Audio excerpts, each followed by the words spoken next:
Friends, Kantara versus OG సినిమాలు ఈ రెండు సినిమాలు అయితే రిలీజ్ అయ్యాయి. అయితే మన పీకే పొగరుబోతు పవన్ కళ్యాణ్ ఫ్యాన్స్ ఉన్నారు కదా, పేటిఎం బ్యాచ్. అయితే ఆ కొడుకులు ఏమంటున్నారు అంటే, లౌడర్లా రిషబ్ శెట్టి గాడు వాడు మన తెలుగు ఈవెంట్లకు వచ్చి తెలుగులో మాట్లాడకుండా కన్నడలా మాట్లాడిండు, వాడిని ఎందుకు సపోర్ట్ చేస్తున్నారు, వాడి సినిమాని ఎందుకు సపోర్ట్ చేస్తున్నారు అని సాదా సీదా ఆడియన్స్ కాకుండా పీకే పొగరుబోతు మన Paytm batch Pawan Kalyan fans అయితే కాంతారా సినిమాని అలాగే దేవుణ్ణి అలాగే రిషబ్ శెట్టిని ట్రోల్స్ అయితే చేస్తున్నారు. ఫ్రెండ్స్, ఒక మాట చెప్తున్నా వినండి ఫ్రెండ్స్. ఆయన రిషబ్ శెట్టి తెలుగులో వచ్చి మాట్లాడలేడు, కానీ ఆయన ఏం మాట్లాడాడంటే తర్వాత, మీరు దయచేసి ఏమనుకోకండి, ప్రశాంత్ నీల్ మా కన్నడ డైరెక్టర్ ఉన్నాడు కదా, ఆయన ఎలాగో ఎన్టీఆర్ తోటి ట్రాగర్స్ సినిమా తీస్తున్నాడు కదా, ఆ ఈవెంట్ లోకి వచ్చి నేను ఖచ్చితంగా 100% గా మాట్లాడతాను అని ఆయన అయితే చెప్పుకొచ్చాడు ఫ్రెండ్స్. అలాగే ఇంకేమన్నాడంటే, నాకు తెలుగు రాదు, ఏమనుకోకండి, దయచేసి ఏమనుకోకండి అని ఆయన అయితే పాపం చెప్పుకుంటూ అయితే వచ్చిండనమాట. కానీ ఈ తెలివి తక్కువ పీకే ఫ్యాన్స్ కి మాత్రం అస్సలు అర్థం కావట్లేదు అనమాట. ఏది పడితే అది సొల్లు మాటలు అయితే చెప్పుకుంటూ అయితే జనాలని, వేరే ఆడియన్స్ ఉంటారు కదా కాంతారా సినిమాని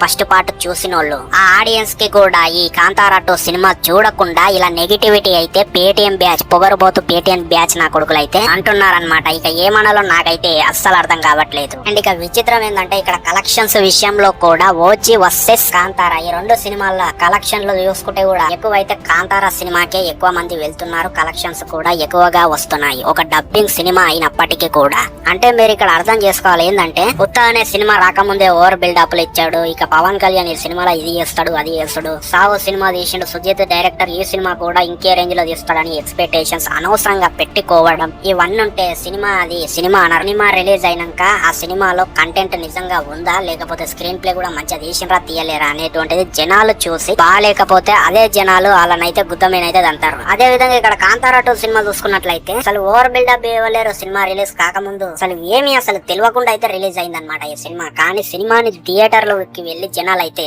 బాగా అంటే బాగా ఆదరిస్తున్నారనమాట. సినిమాలో అంత మంచి కంటెంట్ ఉంటేనే కదా వాళ్ళందరూ వెళ్లి ఆదరించేది. అండ్ ఇక కలెక్షన్ల విషయంలో కూడా కాంతారా సినిమానే ముందుంది ఓజీ సినిమా కంటే. మరి మీకేమనిపిస్తుంది అసలు ఈ వీడియో పైన? మీ అభిప్రాయాన్ని కింద కామెంట్ సెక్షన్ లా చెప్పండి. అలాగే మన ఛానల్ ని సబ్స్క్రైబ్ చేయండి, ఇలాంటి మంచి మంచి వీడియోలు మన ఛానల్లో వస్తుంటాయి. సో మరి ఉంటా, అప్పటిదాకా సైనింగ్ ఆఫ్ బై. మళ్ళీ ఇంకో చక్కటి వీడియోలో మళ్ళీ కలుద్దాం.